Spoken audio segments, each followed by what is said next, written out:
Hello, guys, and welcome back to the Room podcast brought to you by LFC Transfer Room. Today, we have a very special guest. Or fumbling over my words there. It's a live one, can't even cut it out, but we move. But we're joined, as usual, by the main host, Damon, and very special guest, Jac Talbot. How you doing today, Jac? Good, thank you. How are you guys? Yeah, I'm good, Damon. It's been a busy day Liverpool wise, hasn't it? It seemed like our whole midfield is moving to Saudi Arabia, which we'll obviously get into. But I'm doing good, Damon. Yourself? I'm knackered, mate. I'm knackered. I had like 800 and something messages unread messages earlier, so I had to get through them, which took a while. But yeah, we move. Yeah, definitely. It's as I said, we might as well kick right into it. Before we do, though, obviously, if you're just joining, please do like the stream. It helps out a ton. As well, getting comments in. We're going to be bringing some hard hitting questions to Jac towards the end of the stream. So make sure you make them extra difficult. But Jac, obviously, transfer specialist. One of the things we will be talking about, obviously, a lot this stream is midfielders. It's been a talk of the day. I mean, just your thoughts in general, maybe not as a sports journalist, but kind of what were your thoughts on the breaking news this morning and last night that firstly Liverpool wanted to sell Henderson. Or not wanted to sell, but Al-Ettifaq were interested in Henderson, then Al-Hilal were interested in Fabinho, and then now Barcelona and Thiago and this whole bunch of mess. But I mean, just maybe not as a journalist, what were your thoughts on that? And you think it could be potentially detrimental to Liverpool heading into next season? No, I mean, I'll talk as a Newcastle fan. I would rather you kept those three players and not had... and have them more money to bring in further midfielders. I think Henderson is clearly a leader in the dressing room, and so you're going to miss that. And I think if you're going to move on, you're going to do it organically, so I suppose. But, Fabinho, 40 million, bite their hand off, I think, to get them in. Thiago's an interesting one. I think he's so talented, but it's the injuries, isn't it? And so if Barcelona, I don't know how much they'd offer for him. He's got a year left, So yeah, I mean, from a Liverpool point of view, I'm sure there's some people who obviously are very fond of all three players and the legacy they've had. But I think really you've got to be cutthroat to be the champions, win Champions Leagues and that. So I feel most fans wouldn't mind if a fair bit of money went the other way, that those three moved on. I could be wrong. I certainly feel Henderson, if he went and you got 20 million in return, then it's going to speed up the process of Lavia, for instance. And then probably, if you get them two, then there's probably another two midfielders that will come in, I imagine. Yeah, definitely. I think it's you guys, Newcastle, kind of have a bit of vested interest as well in Jordan Henderson, paying him a nice 600 grand a week there, which is mental. I mean, Damon, we've talked a lot about Henderson. Think he's a 600k a week player? 60 quid a week player, possibly, if that. I mean, the thing is with Henderson, right? It's a difficult one because taking emotions aside and how much he's done for the club, if you were just basing it off last season and basing it off just sheer ability alone, then you've got to snatch the hand off, like a 10 million or a 20 million pound bid, because he's not going to get any better now. He's only going downhill. So for me, if I were to lose anyone, I don't know about you, Charlie, but it has to be Endo over the other two, just because based on ability alone. Yeah, definitely. I think we're very critical of Henderson on this channel, Jac. If you watched our breaking news yesterday, you would have seen Anthony absolutely buzzing about it. It's kind of, I feel like every team kind of has that one player where they're past the best. And for me, that's Henderson. Like he's had great seasons, but he's just kind of done. I would get rid of him for free, but it's Saudi Arabia, so you got to ask for a bit of money. But yeah, I mean, mainly for you though, going on to it, 600k. It was 700k last night. It's gone to 600k. Do you know maybe some more details about the Henderson thing? Is there potentially, there's been kind of it's been a bit all over the place, to be honest. Obviously, as we've been reporting on it, some publications are saying that Al-Hilal aren't willing to spend anything. Al-Ettifaq aren't willing to spend anything, and others are saying that they're willing to spend a lot. Obviously, Steven Gerrard, they're close. They're big player for Henderson in his career, but maybe more on like the journalism side that you are. Have you maybe heard anything about it that that hasn't already been reported? No, I wish I could say I had, but I haven't. It seems like a bit of I mean, last night you saw the stuff, and then it was going one way, then he wasn't going to leave, and he was going to leave. So it's just been absolute chaos. So it's probably a good thing anyway. But no, unfortunately not. I say I haven't had much Liverpool really recently. But yeah, it's been hard to sort of keep track of the figures and stuff. And I feel sometimes though with players like Henderson, I know you say he's past the sort of best ability in that, but it's nice when there's a nice ending to it rather than just go kind of thing, so like a testimonial match or something like that. Go out on a high, really. So, no, nothing in the way of that at all. But it's interesting to see how the Pro League's really dominating the headlines at the moment, and the transfers they're doing is quite remarkable. It's not the MLS, is it? It's something else. It's a different type of beast. So, and I think the football landscape's going to change quite dramatically in the next 3-4 years. I mean, it is now, I suppose, to a degree, isn't it? This is like the Masters on steroids, isn't it? Exactly. It's the Masters on steroids, basically, in Saudi Arabia. Yeah, it's not a retirement home. It's not, because people are in their prime going there. Not Henderson, but Bernardo Silva, I think, might go there. Well, he's been like reported going there. That Lazio midfielder, I think he's only 26. He's been linked pretty much to every single Premier League club there is, and he's going there. But at the same time, it kind of strips away the mercenaries. I'm not saying Henderson's a mercenary. He's absolutely not. He's 33 years old. He's done all that he needs to do at Liverpool, and he's got new players coming in. So fair play to him. But players who just after the paycheck, so it kind of gets rid of them. So yeah, it'd be interesting to see. I kind of want to get your thoughts a little bit, Jack, on obviously Henderson's kind of the big story at the moment. So he's very, he's very charity based, and he's been a big pusher of, the LGBTQ plus, and obviously don't want to get too much into the politics, but I kind of feel like if you're Jordan Henderson, that should be a big thing that you're looking at. He's been given an MBE for his work with charity. He was one of the main pushes behind the Rainbow Laces campaign. Do you think maybe it kind of sours his reputation a little bit? He is moving there for the money at the end of the day, but for somebody who is such a big advocate of LGBTQ, I understand why certain LGBTQ fans are disappointed in the move. Yeah, I'd say so. I think he's done wonderful work, regardless of where he goes, wherever if he chooses to go there. But I think I wouldn't say it tarnishes it completely, but it puts a bit of a shadow over it, certainly. But I think that, and people can say hypothetically they won't, but in any position, I don't care if you've got 5 million in the bank or 10 million or a billion, people, if you're offered terms like 5 times the amount you've got, it's very hard to turn down. I know we say football players are like, they've got all their needs and stuff, but it's just human condition. We always want something more than what we've got. We could have everything. You could have the car, the house, but then you want the villa over in Spain. Then you want your own little private island. You want your private jet, and then you're thinking of your family and that kind of thing. So it's very hard. I wouldn't be too harsh on him personally, but I also, I do get the pushback from that, but I wouldn't say, it's completely gone, because he could have just done nothing for the whole time. He could have not made them done anything for charity. He could have, not got the MBE for it. So I think he's done tremendous for that. I think obviously it's part of it, the fact he's going to Saudi Arabia, but I wouldn't say, that's just completely gone then. Like, he's a complete fraud for it, personally. But yeah, certainly a slight shadow over it. If Liverpool to lose at least 2, then Jack, would you say 2 is enough? Would you bring 3 in? Who's that young chap you got who went out of the ACL? Bajcetic. Right. Yeah, well, he looks absolutely quality. So you could say that, and I think there needs to be a bedding in process as well. So you got him.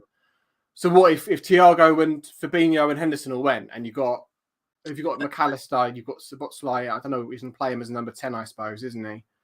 How great It's is hard, isn't it? Because those just alone, the experience they bring alone, it's hard. You can't just get rid of 3 players like that. I mean, me and Charlie were talking before I come on. We'll be happy with 2, maybe leaving, but 3, it's hard to go like that and then expect them to gel next season to bring 3 more in. It's just like Chelsea, isn't it, really? It's quite like Chelsea. You need to do it organically 100%. And, you can just kind of rupture the whole midfield. It needs to be done at steady but slow pace. I can't see them selling all 3. I just can't, unless Barcelona go nuts for Thiago and just pay. With their financial issues and stuff, I can't see that happening. So, I think it would be a bit of a detriment if you were to sort of get rid of all 3. But having said that, you just don't know, do you? Obviously, you wouldn't have a Chelsea situation entirely. It'd be a bit of a transitional period. But if you get the right names in, like Lavia can go straight in there. I know he hasn't played for Liverpool before, but the Premier League experience that he's got already. McAllister's going to have a whole summer. Basically, he's going to have a whole summer gelling with the team and stuff. So that's part of it as well. He hasn't just come in through January or something, So it remains to be seen, I suppose. I don't know what you'd rather, really, like in terms of a massive overhaul and stuff with new shiny names, or whether it'd be you'd prefer it to be a bit slower. Yeah, I think, personally, we've kind of had this discussion in one of our chats, but there's a lot being going around saying, you're losing key leaders, not supposedly, Jordan Henderson, James Milner, it's losing your captain and vice captain in the same season. But you look at Liverpool, we've probably got one of the best leadership teams in the whole league. Even the players we've just brought in, Dominic Szoboszlai's 22, Hungarian national captain. We got Virgil van Dijk, Andy Robertson, who are all captains. I could go through the team, it'd be very boring, but over probably half the team have been a captain at some point at a previous club or for the national team. Alisson as well. There's so many big figures in there that I kind of I'm not buying the whole leadership thing as an issue. Liverpool are not going to be able to get more money for them 3 players than they are this summer. Jordan Henderson's going to have massively reduced game time. Thiago leaves for free next year. And Fabinho, we signed him for 40 million 4 years ago. I don't know what you think about Fabinho, Jack, but I think that's kind of, if you can get what you bought for him. I don't know if you watched much Liverpool last year, but he was very poor for until really Trent moved into midfield and kind of held his hand a little bit. I think if you get 40 million for him at the age he is now, and he's regressing in his career, I'd be more than happy to take 40 million and get Lavia in to replace him at probably the same price. I don't know. I don't know what. Not last season, not the season before, but 3 seasons ago. I don't know how good he was, because I always thought he's a bit older, and not last season, but the season before, you did the maximum amount of games. You played League Cup up to the final, FA Cup up to the final. Obviously, you're doing the Premier League as well. And then you did Champions League right up to the final. And I think that amount of games with someone who of that age, it's always going to make them leggy, I think the word is. But I wonder if he has a reduced game time, could he be a bit more effective? At the same time, £40 million for him, you're not going to say no. And I just saw a comment saying that it's done, apparently. I don't know who's reporting that. Yeah, I'm just checking that now. Someone said Romano's done it, but I can't see anything. So I'll keep looking, but continue. Yeah.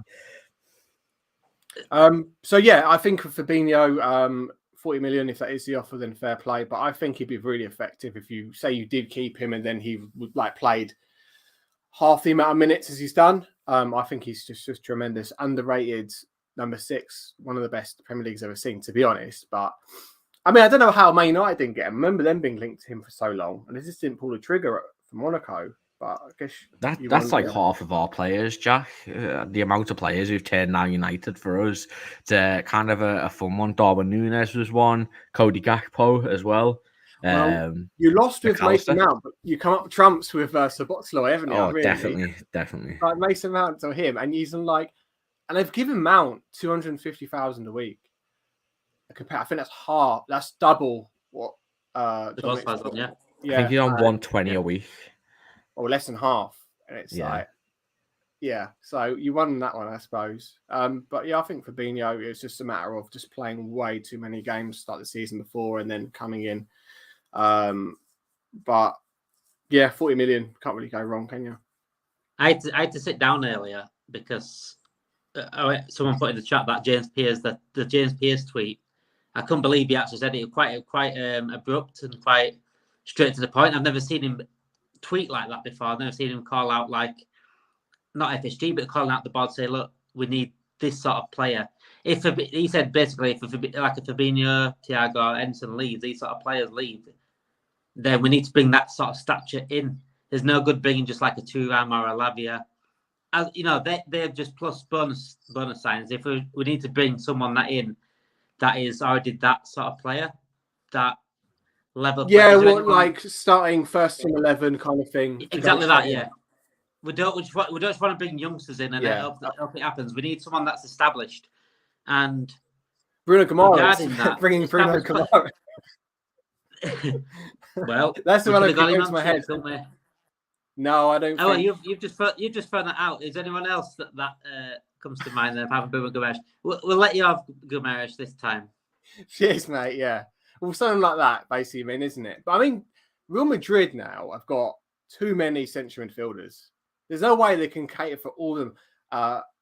Valde, Bellingham, who else they've got? Modric, Cruz, Camavinga, Tchouaméni, Ceballos, Danny. Yeah, Ceballos. Yeah, Ceballos as well. Like so, Tchouaméni, Bellingham's out. Yeah.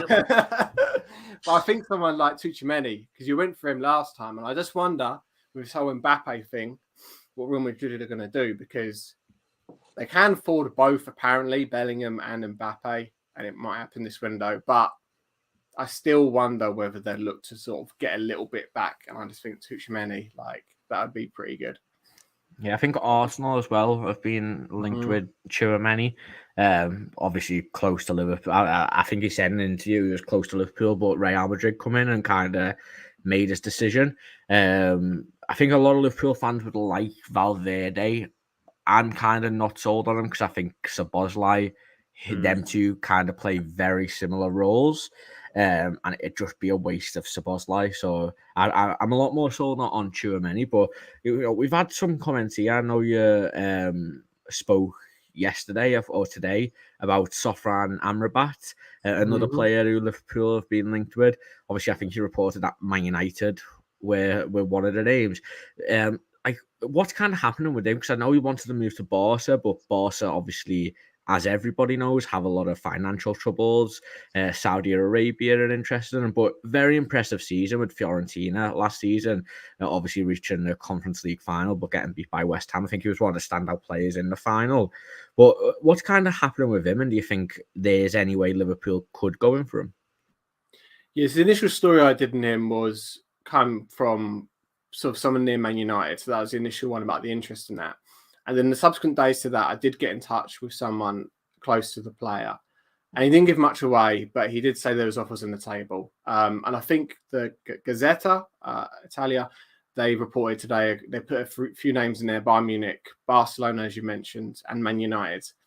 So I haven't heard anything about a link to Liverpool. I don't know too much about the player, other than he's got a year left in his contract. Probably like 25 million will probably do it, to be honest, with Fiorentina, because Serie A, unfortunately, is a bit of a sinking ship at the moment. I don't know if he'd be the sort of player you'd like. I don't know, really. I don't know if he's much of a presser or anything like that. He's, I know Ten Hag likes him, so I'm not really sure, really. But I haven't heard any links with Liverpool to him at all. I think Man United will give it a good push if he hasn't moved to Atletico Madrid or something like that.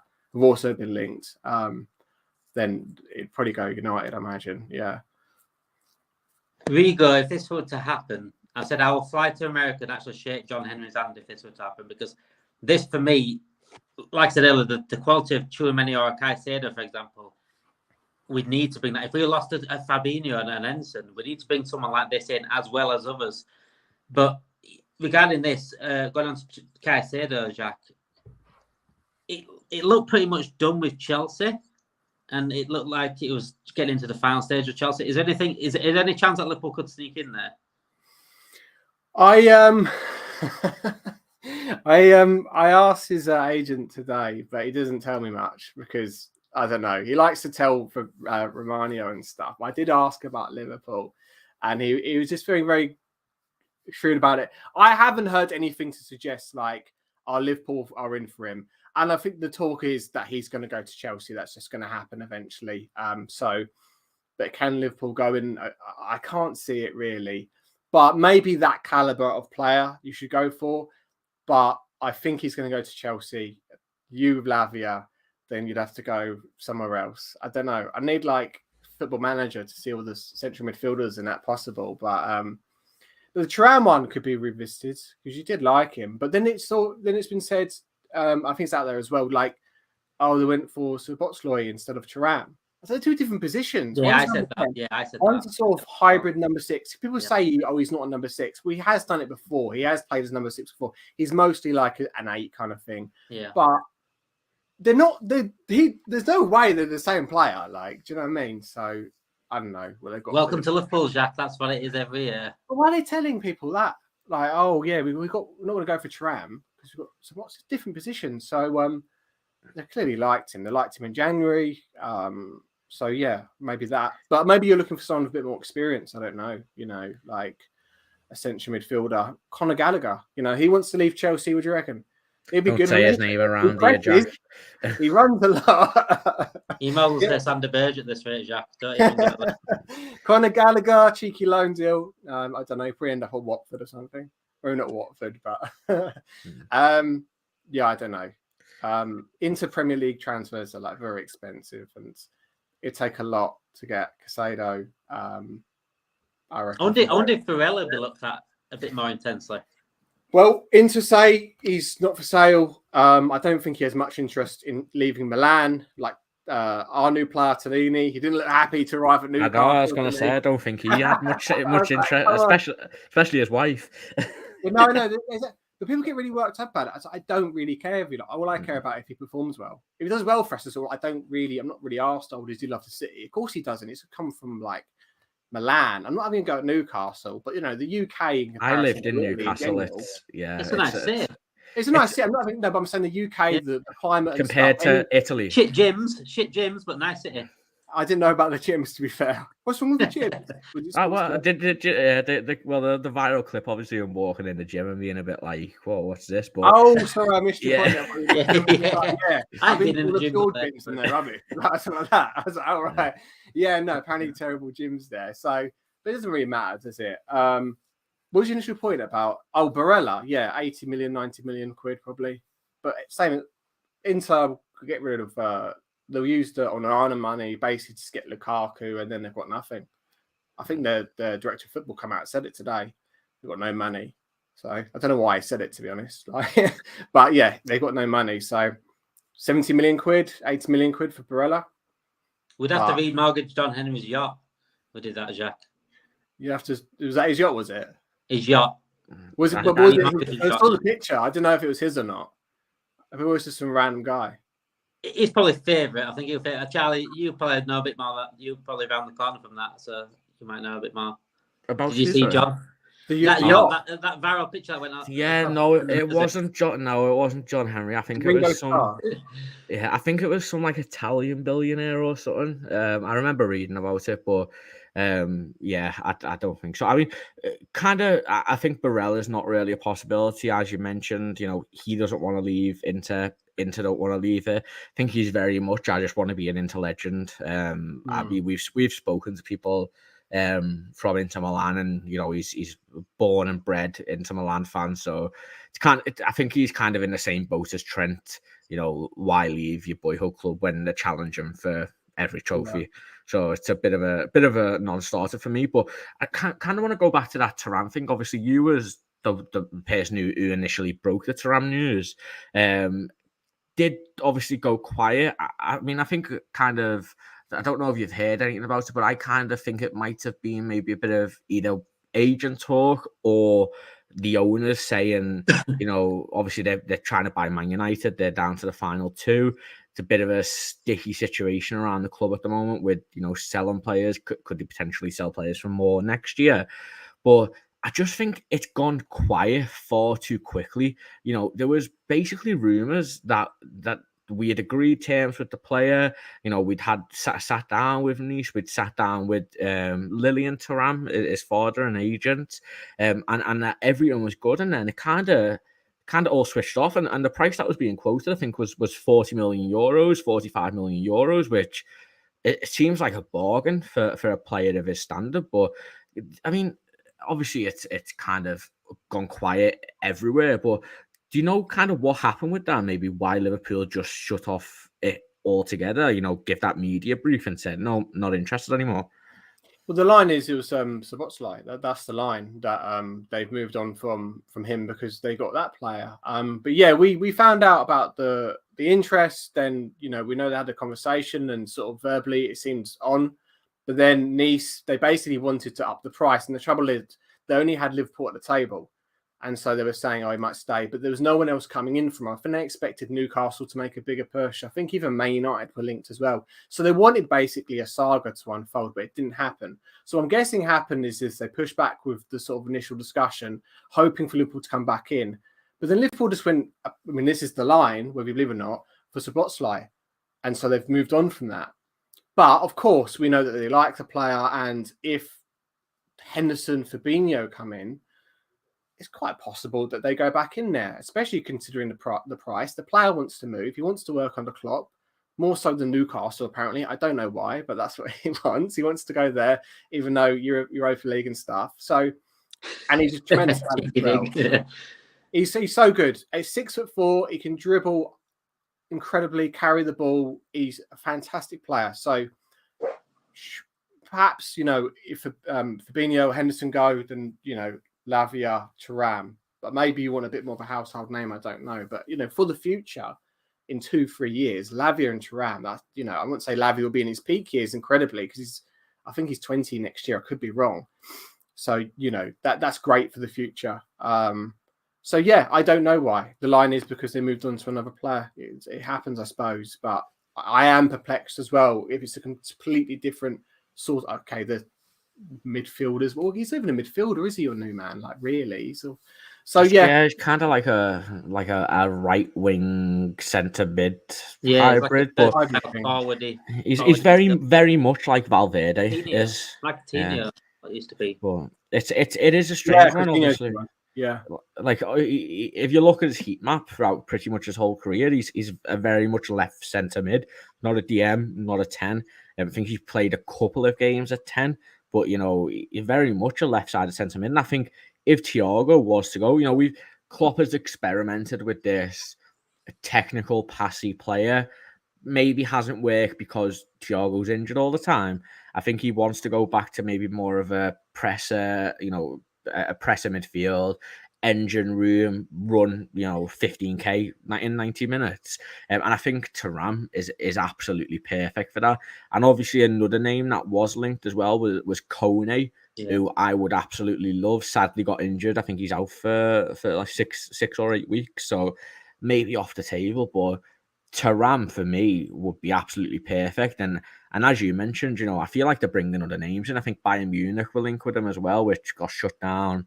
They keep claiming that, didn't they? Because France kept saying it and Bayern Munich kept saying no. So I always wondered what was the game there. Was it? That'd be an agent thing, wouldn't it? That'd be an agent thing. But sometimes agents can be more reliable than clubs and stuff. I'm not even joking. Like agents can be more reliable than football clubs, and the games that football clubs play is quite unbelievable sometimes. So I don't know, but I think they briefed Florian Plettenberg that there was nothing in it, but Santi, what he's called, was saying there was. So it depends who you believe, isn't it? Really. But with the clubs, Jack, because it happened with McAllister as well. I mean, when everyone was saying, everyone on our side, everyone on the Liverpool side, and just in general, journalists were saying like McAllister looks like it's pretty much done. He's done. But everything that was coming from Brighton was like, there's not there until the last minute. So.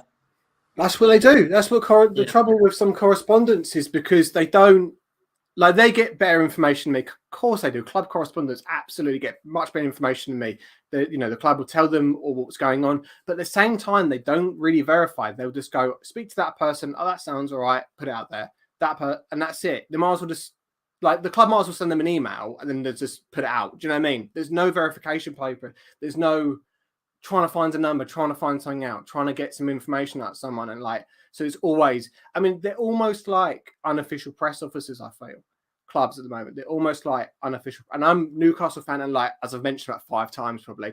But I mean, if you've been following us at all, you know, what our reporters have been putting out, it's absolutely like, you're like, I can't believe like that can be true. There's no way. And then we have no money. They did it last January, 50 million. We've only got 50 million to spend. Then we spent 300 million net profit. So it's just like, yeah, they do have the best lines, but then also I do find that they're some of what they say. Here's, for instance, there's a correspondent for Man United. He, you know, really in there with Man United, one of the biggest Man United correspondents and stuff. And he was saying Liverpool offered Mason Mount 250,000, and Man United did, and Chelsea did, and he turned them all down. He chose Man United. I'm like, there's no way that happened. That's absolute crap. It's just you've been told that to put that out. You must know that's wrong. Liverpool Make it look better that much, but it looks good, doesn't it? It looks good for the club. Oh yeah, he turned them down. He wants us. It looks good. So it's hard. This is why club journalists. It's hard to really believe club journalists what they say. Obviously, they're getting the worst from the club, but it's made to look the club, club look better. We spoke about this with Mer Chatter actually about how they're making the club look better. They did it Liverpool did it with the Nike deal. They made who was it now? Standard. Was it Standard? Who was it now? Who had Standard Charter? Yeah, Standard Charter. Yeah. Well, they made their deal look worse than what it was. No, he wants Standard Charter. New Balance. They made the New Balance deal look worse than what it was to make it look all right that we got the Nike deal. Really, but New Balance was actually earning us more money. It's just because Nike come with like the superstars and everything like that. Right, yeah, well, it's basically they want to portray that they're poor. It helps clubs to, because that's the trouble with Man United now, because everyone knows they overpay for the odds. Everyone knows they've got loads of money. So when they tried to go for Ramos Højlund, they quoted 85 million apparently. It's like Man United tax, but they did it to themselves because they spent 75 million on Harry Maguire, who's still the most expensive centre-back of all time. They spent, well, actually I think it was more 75 on Jadon Sancho. They spent, I mean, you can go on. Pogba was 90 million. Anthony was 100 million euros, which just still blows my mind. They know that they do that. And so it's their own legacy. So you can see why clubs do it. You can't really blame them from that. But as I always say, you know, just don't follow one person, but just always read that journalist, and you can usually make up in your mind what the actual truth is, and it's usually sort of somewhere in the middle. But yeah, Brighton was one with, you know, the reporters there saying the deal wasn't done. And like McAllister was just getting his, like, I don't know what they were doing, like testing his, you know, doing the medical and that, and he was like, no, it's not there and all this. It's crazy, isn't it? I think he did it, yeah. But he did the same with, we've had Andy Naylor on the channel. He's a really, really nice guy. You know, absolutely no bad words to say about him. But it's in club, you know, talking about it a bit more, it is very interesting because, you know, you see it. There's so many things that happen at the same time. So I'll just spout a few names out, like Paul Joyce, James Pearce, David Lynch, Neil Jones will release the same thing at the same time when it's a big news. Like the club brief them and bam, it's all out at the same time. And, you know, they're all exactly the same. And as a fan, I'm kind of just like, you know, what's the point? You know, how can I believe you? Because you have all reported the exact same thing at the exact same second. You know, is this the club telling you to do it? And, you know, that's why I kind of, you know, like to follow, you know, as the transfer room we follow a lot of journalists. So it's always interesting getting people's different things. And, you know, some people are right, some people are wrong. It's kind of the business, how it is. But it's interesting to me. The embargoes are there, so I'm sure, you know, everyone writes up at the same time, so it's released at the same time. So if there's a manager, a press interview, and they'll do the on-camera stuff, then afterwards there's a little bit that's hidden, and the reporters have enough time to write up their own quotes, so no one's to it first, so they release it. But there's been times as well where I think that correspondents would do a sort of Spartacus thing, where if there's information that they don't want to be put on the spot for that particular journalist, say it's, for instance, Jones who gets briefed something. He gets briefed something, but he doesn't really want to put it. So what maybe inform all the other reporters so they all do it at the same time. So no one's getting targeted from that. Oh, you said that, it was you, rather than, do you know what I mean? So it's everyone. So you're not really can target one individual person, if that makes any sense at all. You should have done that with Sabozlai, because he said that one was off. So it's collateral damage, that's what it's called. Yeah, definitely. That's the trouble, isn't it? Because you can't blame. What can he do if the club's saying exactly, he's being told? Yeah, he's been told it's not happening, and he's like, Neil Jones is fantastic. So what can he do? Oh right, you're lying, mate. Like, do you know what I mean? You can't do like that to your source. Like, no, you're talking crap. It's an affiliate of the club telling you that, and so it puts him in a hard position. It's really hard to find the empirical truth in transfer rumors in general. If it's quite exciting, I feel like if no one enjoyed it, they just put the club on notifications and wait for the announcement. Some people might do that, find it easier, but I think we all sort of relatively enjoy it to a degree. Yeah. But it's not like BBC News or anything where it's sort of straight. Do you know what I mean? It's everyone's got an agenda, every single person, club, whatever. Yeah. Yeah, I think journalists sometimes need to use common sense a bit, maybe though. Like with the Neil, I know we're talking about Neil Jones and top guy, great guy. I've met him at games before, but there was so much stuff about Sabozlai to put your neck out on the line there and say nothing's happening when all of your other Liverpool colleagues are saying the same thing was just crazy to me. And then he obviously didn't say anything else about it. Let down by his source. So everyone else. So he basically what happened is obviously the Sabozlai thing happened very quick over probably 2 days. When it all came out, the likes of Paul Joyce, David Ornstein and Romano all come out and said, it's advanced. Jones kind of played it down and said, as far as he's aware, nothing's happening. And then obviously by the next morning, it was pretty much done and the medicals were sorted. And then he just kind of didn't say anything, which I kind of think, in my opinion, made it a bit worse. I would have maybe preferred if he come out. But I kind of get the same thing, if he just ignores it, kind of goes away after a while. But maybe from my end, I would have kind of liked to see him be like, fair enough, I got this one wrong. But again, it's what can he do about it? I mean, I've done that before. I've made a load of cock-ups and I tend to acknowledge it, but at the same time, it's probably not better to. There's a story that's gone out today regarding Fulham and Nottingham Forest, and one of the biggest transfer journalists in the world has made a bit of a cock-up, and he's just amended his tweet and sort of edited it, and it's completely changed it. So what do you do? But I tend to say, I mucked up here. So it's better. Maybe it's more noble to acknowledge it. But at the same time, it probably doesn't do you any favors in the long run, because everyone remembers it. And I made a cock up last January with Rolling Casado, and I still get like, where's Casado and all this kind of thing. It's like, how do you remember that? It was like 7 months ago, and people still message it. So what do you know what I mean? So that would put me off to do it again, kind of thing. To acknowledge it and stuff, because people do remember that they'll, especially on social media and stuff. So people just didn't want the grief, And what difference does it make? You got your man, you know what I mean? Going back to transfers then, Jac, you gave us a little update on Levi Colwill. We went down the Brighton route. Obviously, he played for Brighton a little bit last season and back at Chelsea. You said that we are weighing up an offer for Levi Colwill, and it won't happen unless he forces the move. But I think we all knew that anyway. I think Chelsea want him.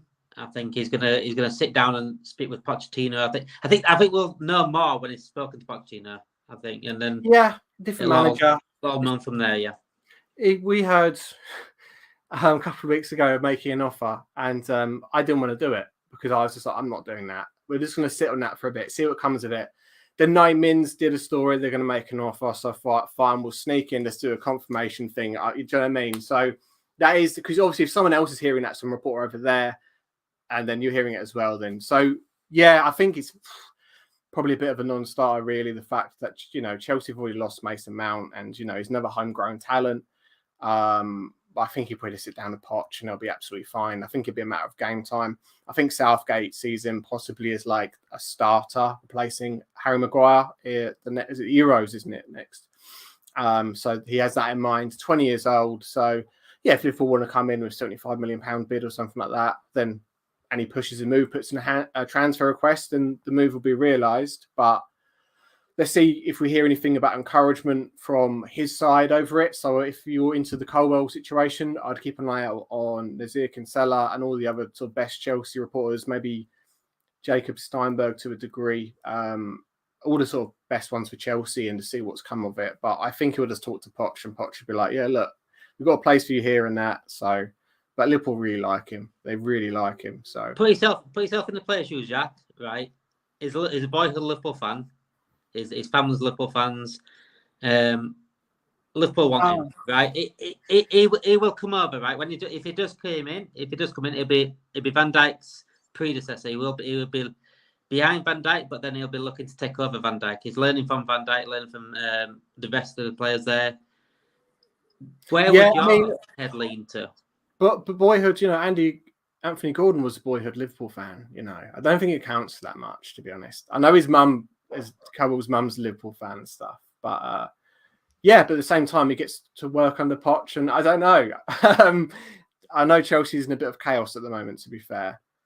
The player wants Brighton, to be honest. I think that's what it looks like. So I think he starts for us, if you want me to be honest. I think he probably replaces Andy Robertson as maybe a left centre back, and Trent can do his midfield role, which I do think that there's definitely something behind it, because he's perfect at the moment, and he will be perfect when we need to replace Virgil van Dijk as well.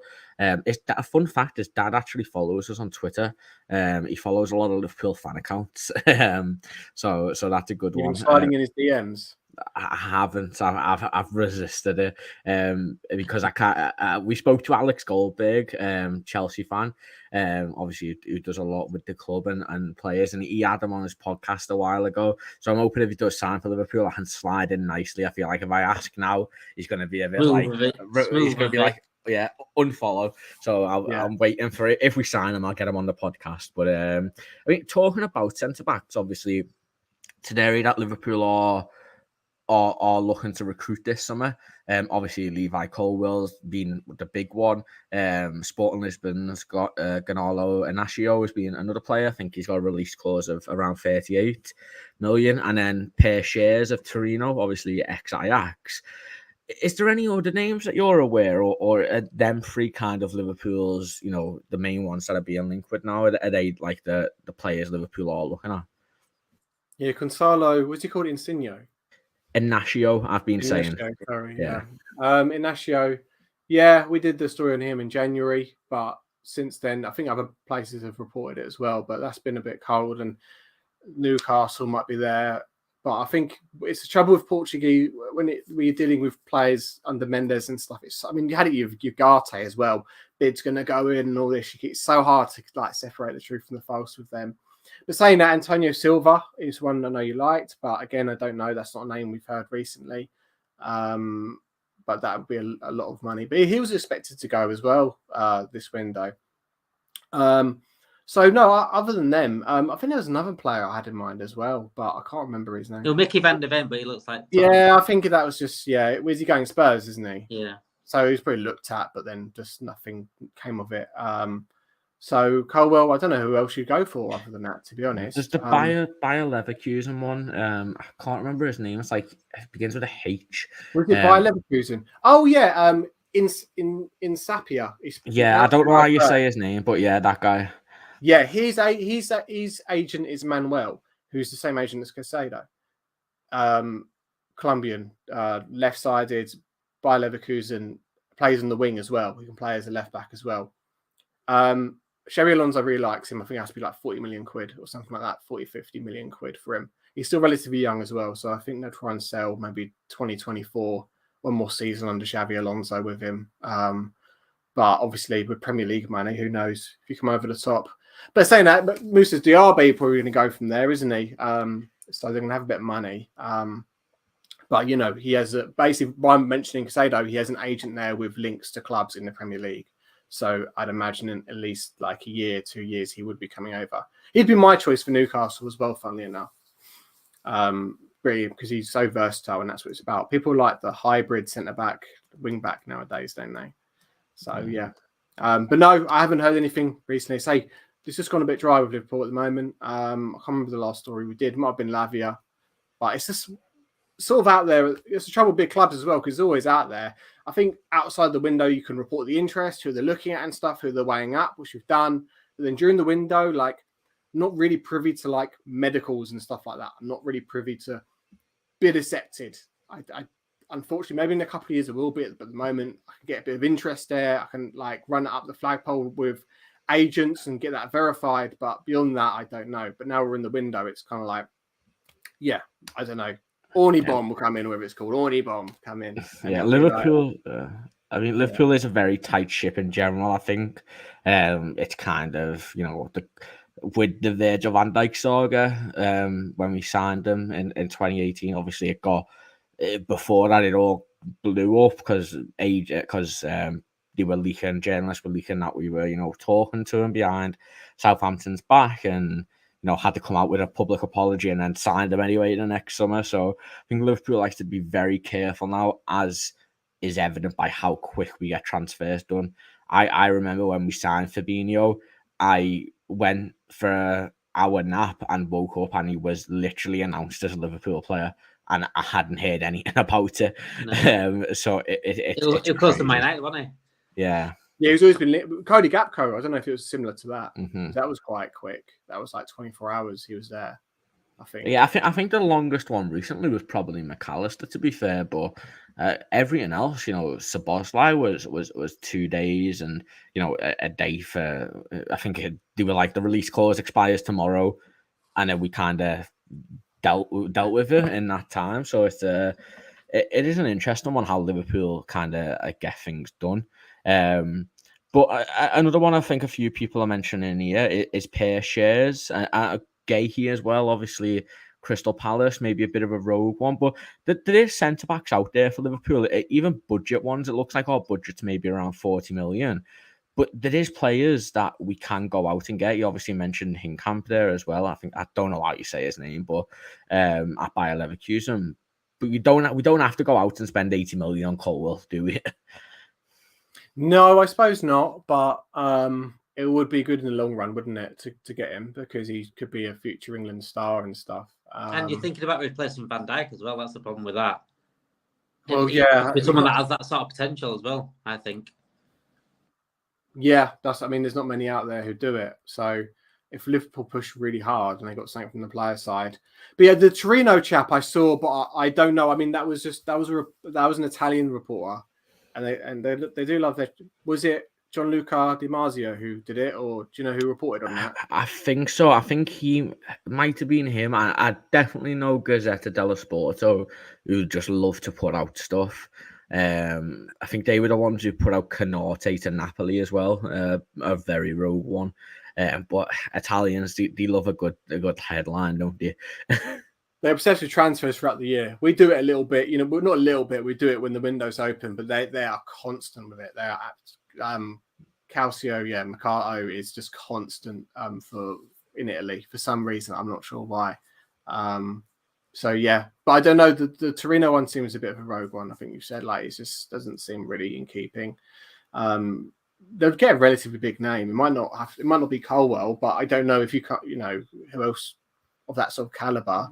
Young could sort of potentially bed in the long run, then I don't know. I can't recall any names at the moment. I'd love Antonio Silva from Benfica. Oh, Antonio Silva, yeah, you had interest in January, but then at the time it was like, it'd probably be too pricey. But again, it's like, are you saying that, or because he'll go, I think, this summer. That's been the sounds from Portugal that he'll leave.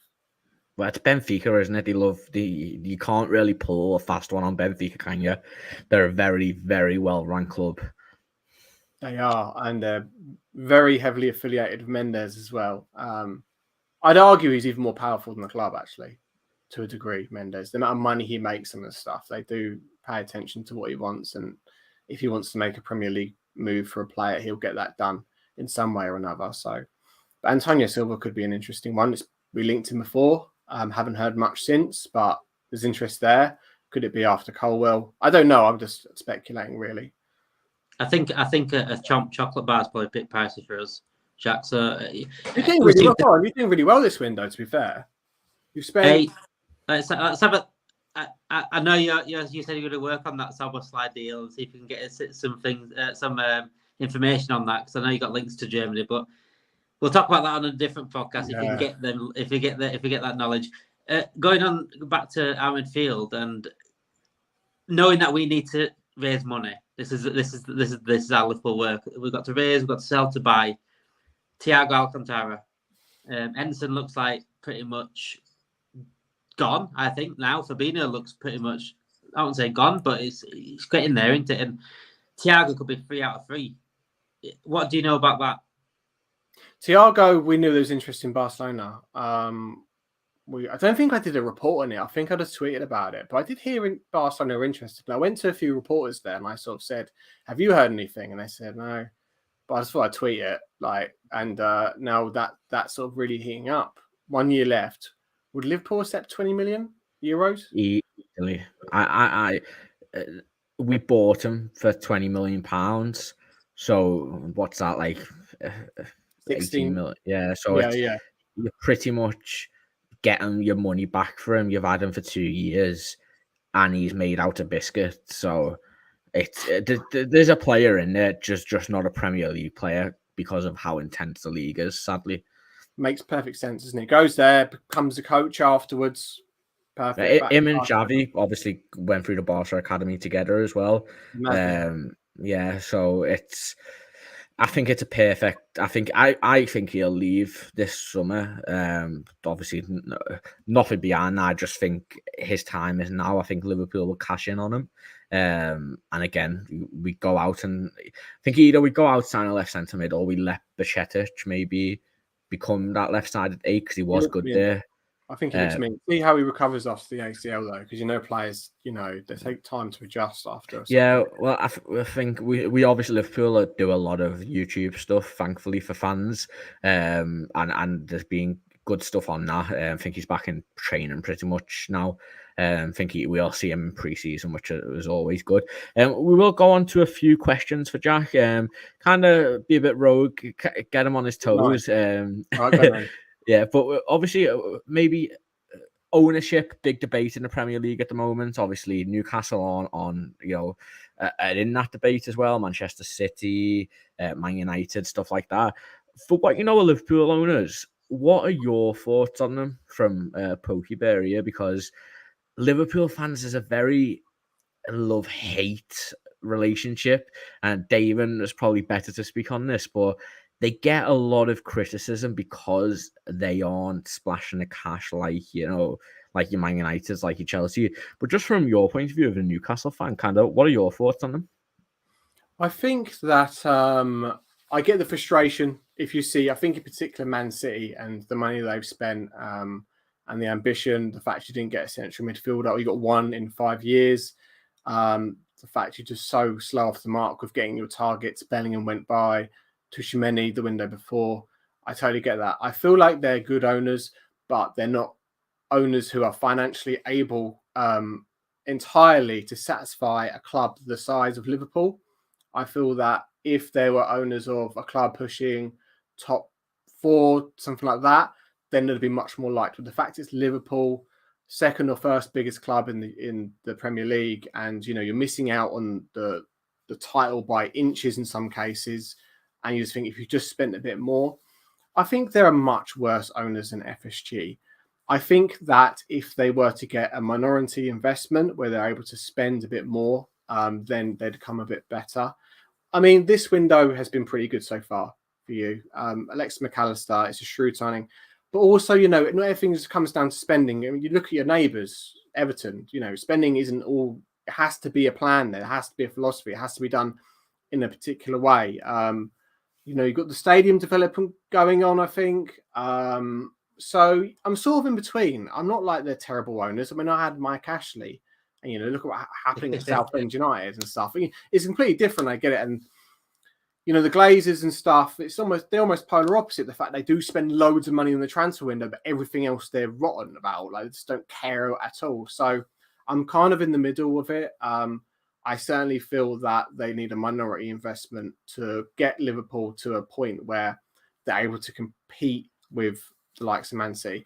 And I do wonder whether the last season you had is almost a positive, because I think they rested on their laurels, and I think they're missing out on the Champions League could actually be beneficial in the long run, because I just think they know they can't do that again. They're going to have to dig deeper than what they've done before.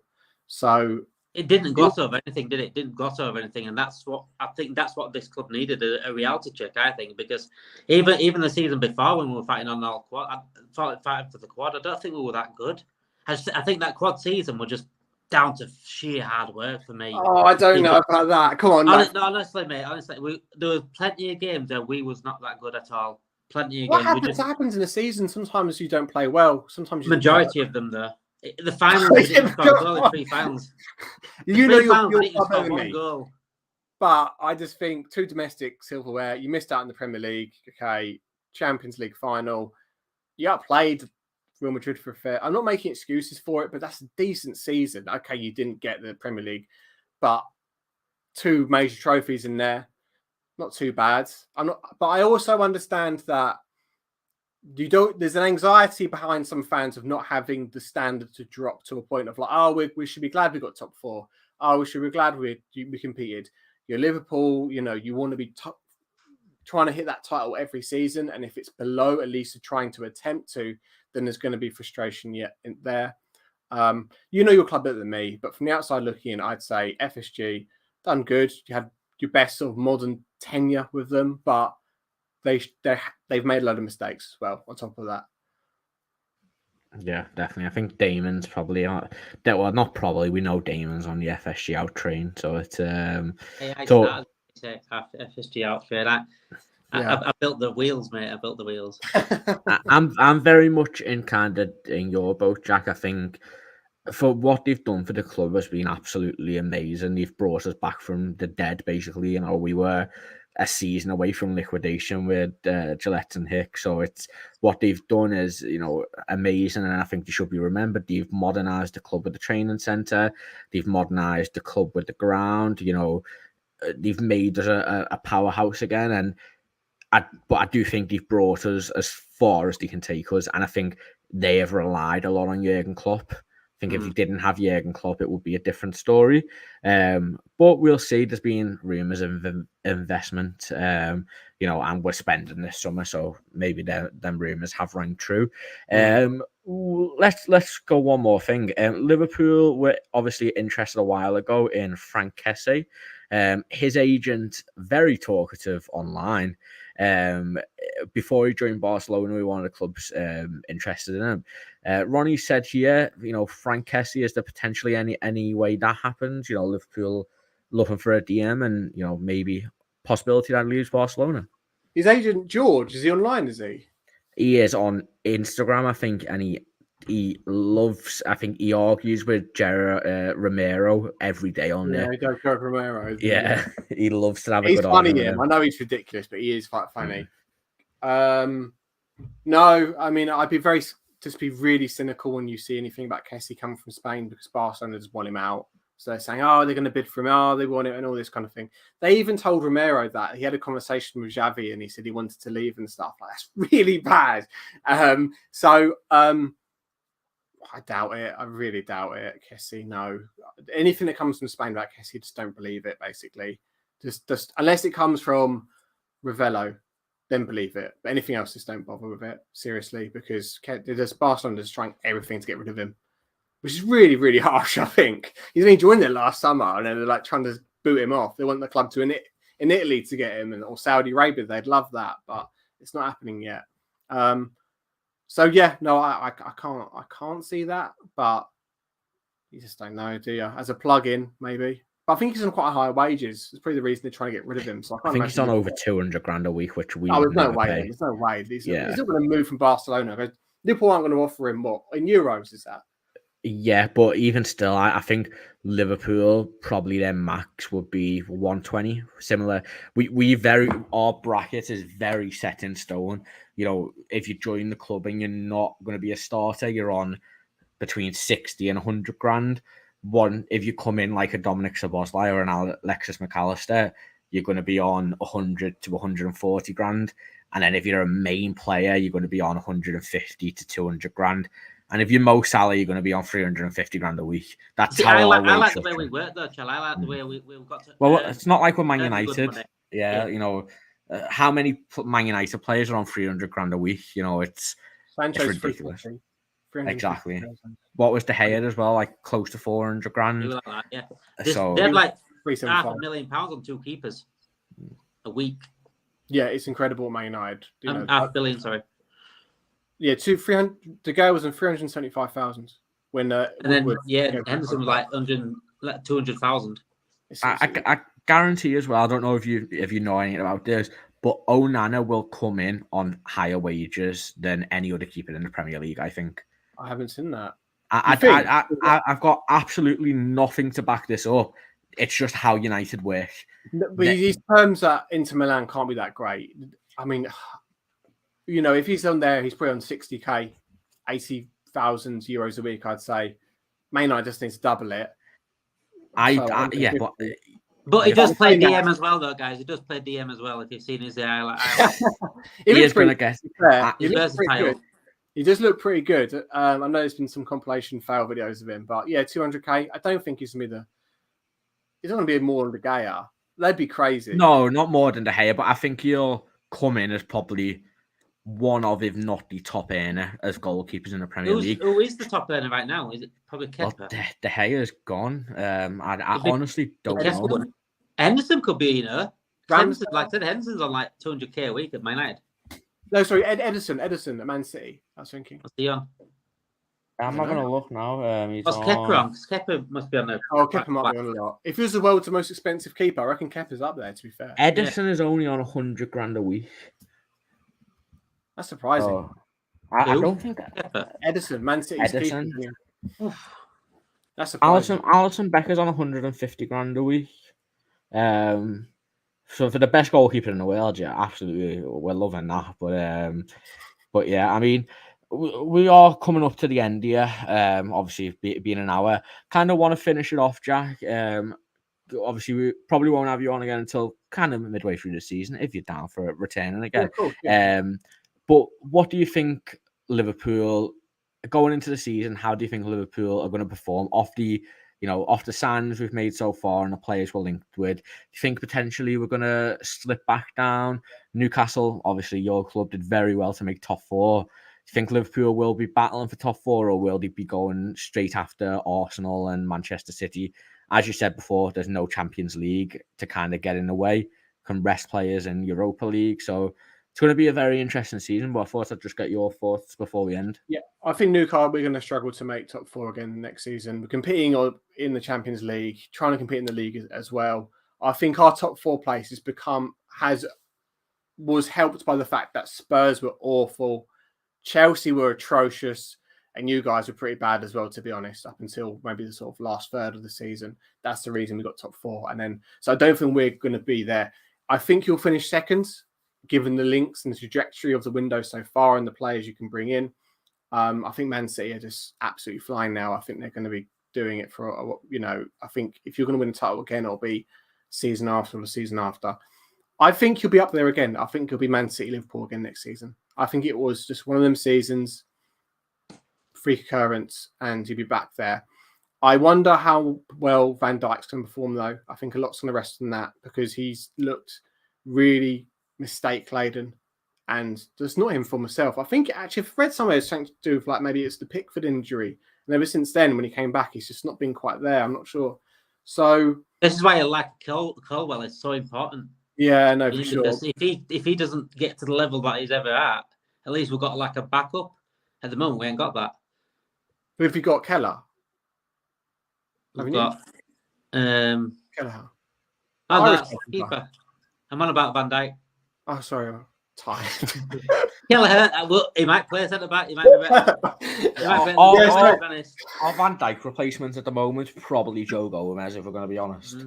So, or maybe Matip, but so Matip's at the moment, at the moment we've got 3 right centre backs: Canate, Gomez, Matip, and our only proper left centre back is Virgil van Dijk. We have a really, really highly rated youth player called Jarell Quanesh, who looks set to be a player, but it's gonna be too soon for him. He probably needs another season at the under-21s and then to go on loan to like a championship club. But you need we need a left centre back this summer. It has to happen. So, hey Jac, it's gonna be scenes, right, when Henderson goes to Saudi Arabia and gets loaned to Newcastle, Sunderland boy. Part of our deal, we have to have Jordan Henderson there. He can lace Paul Dummett's boots if he likes. He'd be good. I'd have him. I wouldn't play him. I like to have someone like Jordan. He could replace Guimaraes when Guimaraes joins us. Like who? Bruno Guimaraes. Yeah. Well, I don't know. I think he'll probably go Barcelona, to be honest, or Real Madrid or something. I heard an interview that he did that he said he was Bruno Guimaraes, that he wasn't sure about joining, but it was an offer he couldn't refuse. Obviously a bit of a different. Yeah. Obviously, it's up north in the UK. It's kind of hinted at. He chose the money, which fair enough. Most players do. Yeah, most players do, because no one goes like, even Liverpool. I know you've got prestige in that, but like I don't think people go there. If you're South American and say where you were a couple of years ago, or maybe not a couple of years ago, but you go there, I love Liverpool. I've always loved them. I mean, actually, maybe it's a bit different for Liverpool, I suppose. Maybe it is a little bit different. But people go like Man City and they go, oh yeah, I've always loved Man City and all this. It's like, no, you weren't. Like, come on. They were like at Main Roads and stuff. They were like in the Division 1 or whatever. So yeah, I think So I think you'll be second next season. I don't think you'll win it. I think Man City are going to win it at Cantor again. Who's stopping them at the moment? Like, it's just impeccable football. I wonder what happens with Chelsea, whether they'll get top 4. I think there's probably too much crap to sort out, really. But it's going to be a good season. You've got Aston Villa, Brighton. I expect to be up there again. I mean, I think the top 10 is going to be really, really tight this season. So I think it'll be a good one. I can't see Chelsea. I just think they're just signing too many players again.